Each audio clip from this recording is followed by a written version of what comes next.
السلام علیکم ورحمۃ اللہ وبرکاتہ۔ الحمد للہ رب العالمین والصلاة والسلام علی سیدنا و مولانا محمد وعلی آلہ واصحابہ، اما بعد فاعوذ باللہ من الشیطان الرجیم، بسم اللہ الرحمن الرحیم۔ خطا ہوگی یا اللہ معاف کر، پھر ہوگی یا اللہ معاف کر، اللہ ہر دفعہ خوشی سے معاف کرے گا۔ تو ایک ہم توبہ کر لیں، نیت کرتے ہو تو کہو میرے ساتھ، یا اللہ میری توبہ، پھر کہو یا اللہ میری توبہ، پھر کہو یا اللہ میری توبہ۔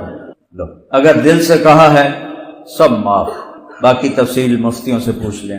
تو جس نے توبہ پکی کر لی ہے مبارک ہو، سب معاف ہو صاف۔ پھر کوئی دھبا لگ جائے پھر کہنا یا اللہ معاف کر۔ میرے نبی نے کیا کہا؟ رونا نہیں آتا تو شکل ہی رونے والی بنا لی، سبحان اللہ۔ کئیوں کا دل ایسا ہوتا ہے کہ ان کو رونا آتا ہے نہیں، تو میرے نبی نے کہا رونے والی شکل بنا لی۔ جیسے ان فقیروں سے سیکھو دعا کیسے مانگنی، یہ نہیں کھڑے ہوتے مانگنے والے، کیسے چہرہ بناتے ہیں، کیسے تعریفیں کرتے ہیں، کیسے ہاتھ پھیلاتے ہیں، خواہ مخواہ دل کرتا ہے کچھ دے دیں، حالانکہ پتہ ہے یہ کاروباری ہیں، شام کو 4-5 ہزار کما کے لے جائیں، پھر بھی اس کا چہرہ ایکشن، تو اللہ کو ایسے دکھا دو تو اللہ کہ چل جا، دفع کرو، معاف کرو۔ اور بھائیو، نماز قضا ہو جائے تو سونے سے پہلے اس کی قضا پڑھ کے سو۔ سر پہ زیادہ چڑھ جائیں تو پھر مفتیوں سے پوچھو کہ کیا کرنا ہے۔ آج کوئی قضا ہے تو شام کو پڑھ لو، دوپہر کو پڑھ لو، رات کو پڑھ لو، اگلے دن پڑھ لو۔ روزے چھوٹ گئے ہیں کسی وجہ سے، بعد میں آہستہ آہستہ رکھ لو۔ اور بیمار ایسا ہے کہ رکھ ہی نہیں سکتا، پھر اس کو معاف ہو جاتے ہیں۔ حج میں بیمار ہے، حج معاف ہو جاتا ہے، نماز معاف نہیں ہوتی۔ اگر معاف ہوتی تو حسین کو کربلا میں ہوتی، ان کا سر تو کٹے گا، نماز نہیں چھوٹے۔ اور دنیا سے جاتے ہوئے میرے نبی نے کہا الصلاۃ الصلاۃ الصلاۃ۔ تو سارے بھائی اس کی نیت کرو، نماز نہیں چھوڑنی، اور نماز کو مسجد میں باجماعت پڑھنا ہے، علماء سے رابطہ رکھنا ہے، اپنی زندگی کے مسائل ان سے پوچھ کے چلو تاکہ صحیح راستہ ملے۔ صحیح وہ میں ایک وہ اپنا ہی بیان نکل آیا، کوئی ہندو چلا رہا تھا تو اس کی وجہ سے میں سننے لگا یہ ہندو کو میرے بیان سے، تو اس میں نے بات کی کہ اپنے جھگڑے اپنی آپس میں بیٹھ کے طے کر لیا کرو، کسی بڑے کو ساتھ بٹھا کے، جیسے وہاں پٹھانوں میں جرگا ہوتا ہے، یہاں پنچایت ہوتی ہے، تو اس طرح کر لو، عدالتوں میں نہ جاؤ۔ تو وہ تبصرہ کرنے لگا اے مولوی وکیلاں دی روزی تے لت مار رہے۔ کسی بھی ملک کی تباہی بھوک سے نہیں آتی، ظلم سے آتی۔ کوئی قوم اس لیے تباہ نہیں ہوئی کہ ان کے پاس روٹی ختم ہو گئی۔ جتنی قومیں تباہ ہیں، جتنے آج تباہ ہو رہے ہیں، ظلم کے پیچھے۔ عدل جب مٹ جاتا ہے، عدل ریڑھ کی ہڈی ہے، جب یہ مٹتا ہے تو پوری قوم مٹ جاتی ہے۔ اور میرا ملک تھوک کے لحاظ سے ظلم سے بھرا پڑا ہے۔ اللہ کوئی عدل کی فضا قائم کر دے، اور اللہ سے مانگو کہ اللہ ہمیں مرنے سے پہلے پہلے ہم سے راضی ہو جائے۔ محمد علی جناح رحمۃ اللہ علیہ بہت تکلیف میں کام نہیں چھوڑتے تھے۔ تو ایک دن ان کے سیکرٹری نے کہا، پاکستان بننے کے بعد کی بات، کہ سر آپ اتنے بیمار ہیں، آپ پھر اتنا کام کرتے ہیں، آپ کیا چاہتے ہیں؟ ٹی بی تھی نا، تو ٹی بی کا تو کوئی علاج کوئی نہیں تھا، تو وہ تو انگریزی بولتے تھے، کہنے کہ دیکھو میں یہ چاہتا ہوں جب میں اللہ کے پاس حاضر ہوں تو اللہ مجھے کہے well done Mr Jinnah, well done, well done Mr Jinnah, well done. ہم بھی جب مریں تو اللہ کہے شاباش میرے بندے، بہت اچھا کر کے آئے۔ اور جب اللہ موقع دے تبلیغ میں 3 دن لگانا شروع کر دو، میں 4 مہینے بھی نہیں کہتا، چلہ بھی نہیں کہتا، صرف 3 دن کہتا ہوں، لیکن باقاعدگی سے چلتے رہو تو انشاءاللہ پوری زندگی میں تبدیلی آ جائے۔ کسی سے لڑے ہوئے ہو صلح کرو، خاوند بیوی میں کوئی جھگڑا ٹکراؤ ہے تو یہ ایسا بڑا عمل ہے، اگر یہ صلح کر لیں تو اللہ ان کے پچھلے سارے گناہ معاف کر دے۔ جیسے نماز پہ معاف ہوتے ہیں، میاں بیوی کا جھگڑا ہو اور صلح کر لیں تو ان دونوں کے پچھلے گناہ معاف ہو جاتے۔ سارے بھائی نیت کرتے ہیں، پڑھو بچے دورہ حدیث میں ہیں، ان سب کو میری طرف سے اجازت حدیث ہے، اللہ برکت دے، قبول فرمائے۔ اس میں بہت بڑی بات کہی گئی ہے، نیت کے بغیر عمل کی کوئی قیمت، اور نیت ایسی چیز ہے، مولانا الیاس صاحب نے اس کے لیے جو لفظ منتخب کیا تصحیح نیت، 5واں نمبر تبلیغ کا، اخلاص سے نیت نہیں کہا، تصحیح نیت۔ تصحیح ہے باب تفعیل، جس میں تکرار ہوتا ہے، تصحیح کے لفظ میں اشارہ ہے کہ نیت بار بار خراب ہوگی اور اسے بار بار ٹھیک کرنا ہے۔ تصحیح نیت، کیا باریک بین ہستی سے ہو۔ ہم عام طور پہ اخلاص سے نیت کہتے ہیں، اخلاص تو دعویٰ ہو جاتا ہے، تصحیح میں دعویٰ نہیں ہے۔ تو میں اپنی نیت کو ٹھیک کرنے میں لگا ہوں، اور سب سے باریک عمل ہے یہ نیت کی سے، کیونکہ کسی کو نہیں پتہ سوائے اللہ کے۔ یہ کبھی نہیں کہنا چاہیے کہ یہ اس کی تو نیت خراب ہے، اور کبھی دعویٰ نہیں کرنا چاہیے کہ میری نیت ٹھیک ہے۔ یہ موت پہ ہی راز کھلے گا کہ میں اللہ کے لیے کر رہا تھا کہ میں واہ واہ کے لیے کر رہا تھا۔ تو کسی کو دیکھ کر کہنا کہ یہ تو پیسے کے لیے کر رہا ہے، شہرت کے لیے کر رہا ہے، جیسے مجھے بہت سارے مولوی فتوے لگاتے ہیں یہ تو شہرت کے لیے کر رہا ہے، اپنے حافظے کا روب جتلاتا ہے، نسب نامے پڑھتا ہے، ایسی قسم کی مجھے تعریفیں، ایسی تعریفیں بھی میری ہوتی رہتی ہیں۔ یہ امر میں چپ کر کے طرف بیٹھے ہوئے تو، لیکن یہ ہو ہی نہیں سکتا کہ رطب و یابس کٹھا نہ ہو، اچھے کہنے والے برا کہنے والے نہ ہوں۔ نبیوں کو نہیں چھوڑا لوگوں نے، ہمارے نبی کو کیا کہا؟ ساحر مجنون، اِنَّا لَتَارِكُ آلِهَتَنَا لِشَاعِرٍ مجنون۔ ایک شاعر، ایک مجنون، ساحر کذاب، جادوگر اور جھوٹا۔ تو کسی پر شک نہیں کرنا چاہیے اور اپنے اوپر کبھی دعویٰ نہیں کرنا چاہیے۔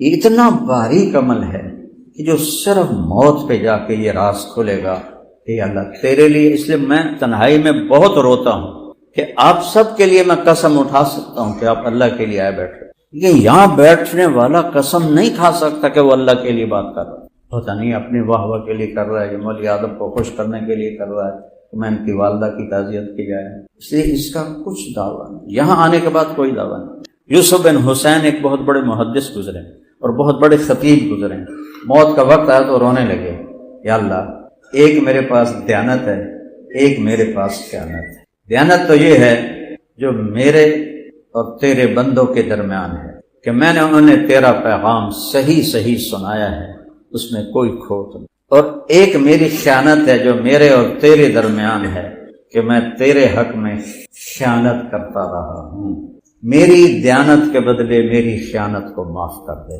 اور روتے ہوئے انتقال ہو گیا۔ خواب میں اپنے ایک ساتھی کو ملے، انہوں نے پوچھا کیا ہوا؟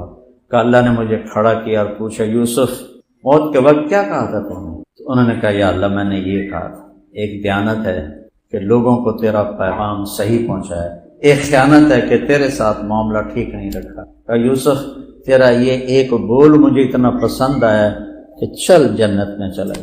نہ ان کی حدیث کا ذکر کیا، نہ ان کی تصوف کا ذکر کیا، نہ ان کے مواعظ کا، تو تیرا یہ بول مجھے پسند آ گیا تو میں نے تجھے معاف کیا۔ تو یہ جڑ ہے، یہ نیت نوا سے ہے۔ نوا گٹھلی کو کہتے ہیں، گٹھلی کے بغیر درخت وجود میں نہیں آتا۔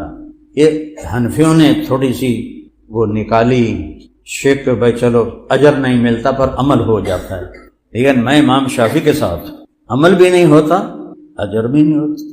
اب میں ذمہ دار ہوں، گٹھلی کے بغیر درخت اگا سکتا ہوں؟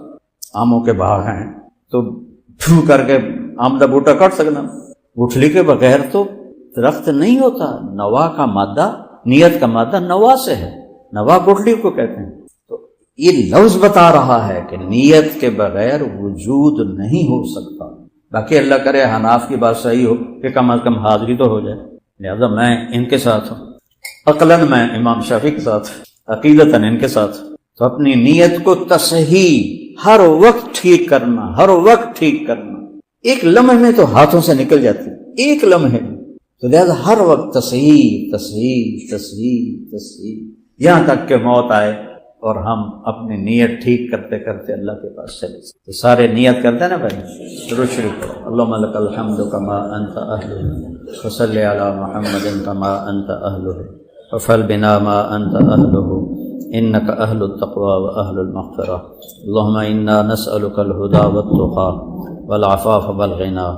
یا اللہ ہم تیرے نیک بندے مولوی آدم کی والدہ محترمہ کے ایصال ثواب کے لیے جمع ہوئے ہیں، ان کا بیٹا تیرے راستے میں ہے، اس کی رحمتیں برکتیں ان کی ماں کی قبر پہ نازل فرما، ان کی بخشش فرما، ان کے درجات کو بلند فرما۔ اور یا اللہ جو زندگی میں سہواً خطأً عمدن جتنے بھی کمیاں کوتاہیاں ہوئیں یا اللہ اپنے فضل و احسان کرم سے معاف فرما، اور صالحات قانتات کے ساتھ ان کا حشر فرما، اور صحابیات کے ساتھ ان کا حشر فرما۔ اور یا اللہ ان کے بیٹے بہت نیک ہیں، میں گواہی دیتا ہوں، میرے ساتھ سفر کیا ہے، بڑی صفات والے ہیں، ان ساری ان کی محنتوں کا اجر ان کی والدہ کی قبر تک پہنچا، اور اس سے ان کے درجے روزانہ بلند فرما۔ یا اللہ جن کے بھی والدین فوت ہو گئے ہیں انہیں اپنے والدین کے لیے صدقہ جاریہ بنا، ان کے درجوں کے بلند ہونے کا ذریعہ بنا۔ یا اللہ اور جتنے بھی اہل ایمان تیرے پاس پہنچ گئے جہاں بھی 6 برد اعظم میں، سب کی قبروں کو ٹھنڈا فرما، سب کے گناہوں کو معاف فرما۔ یا اللہ جب ہمارے جانے کا وقت آئے تو ہمیں بھی ایمان پہ صحت سلامتی کے ساتھ، ہمیں کلمے کے ساتھ دنیا سے یا اللہ قبر تک پہنچا، اور قبر سے حشر تک اپنے نیک بندوں کے ساتھ مع صدیقین و شہداء و صالحین کے ساتھ ہمارا حشر فرما، اپنے عرش کا سایہ عطا فرما، حوض کوثر کا پانی پلا، پل صراط پر اپنے نبی کے ساتھ گزروا دے، جنت الفردوس میں ان کا ساتھ نصیب فرما دے۔ یا اللہ جتنے یہاں مستورات بھی، مرد بھی، چھوٹے بھی، بڑے بھی جمع ہیں، سب سائل ہیں اور تو دینے والا ہے، سب کے دلوں میں ہزاروں نہیں لاکھوں نہیں کروڑوں خواہشات ہیں، ضروریات ہیں، یا اللہ اپنے کرم سے پوری فرما۔ یا اللہ میرا ملک بھوک سے مر رہا ہے، مہنگائی سے مر رہا ہے، ظلم سے مر رہا ہے، یا اللہ تو ہمارے اوپر سے مہنگائی کے عذاب کو دور فرما دے، بد امنی کا شکار ہے تو امن کو قائم فرما دے، قتل و غارت کا شکار ہے تو امن کو قائم فرما دے، جھوٹ ہے، سود ہے، خیانت ہے، فحاشی ہے، اپنی قدرت سے اسے ختم فرما کے اسے واقعی پاک شیطان بنا دے، پاک زمین بنا دے، یا اللہ اسے گناہوں سے پاک کر دے۔ یا اللہ ہمیں نیکوں کے حوالے فرما، ہمیں ایسوں کے حوالے نہ فرما نہ تجھے پہچانتے ہوں نہ ہمیں پہچانتے ہوں۔ یا اللہ ہمیں ان عمر بن عبدالعزیز جیسے ہمیں حکمران عطا فرما۔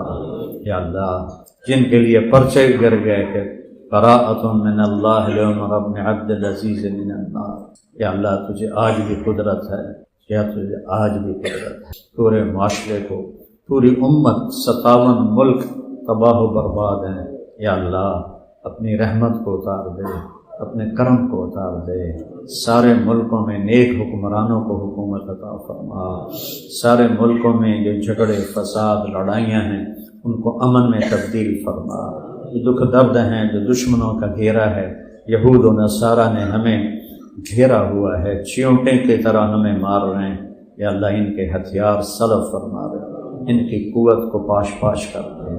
یا اللہ مزقہم کل ممزق میرے مولا، دمر دیارہم وفل اسلحتہم وخرب بنیانہم الق بینہم العداوۃ والبغضاء الی یوم القیامہ۔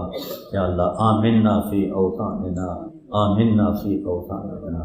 یا اللہ مولی اعظم صاحب کی اس قربانی کو قبول فرما، اور اس پورے علاقے پر اس کی رحمت کو نازل فرما، ان کے ساتھیوں کو بھی قبول فرما، اور ہم ان سب کے طفیل تجھ سے دنیا اور آخرت کی خیر مانگتے ہیں، دنیا اور آخرت کے شر سے پناہ مانگتے ہیں۔ ہماری یہ ساری دعائیں ہمارے حق میں اپنے حبیب کے آنسوؤں کے صدقے قبول فرما۔ وصلی اللہ تعالی علی نبی کریم۔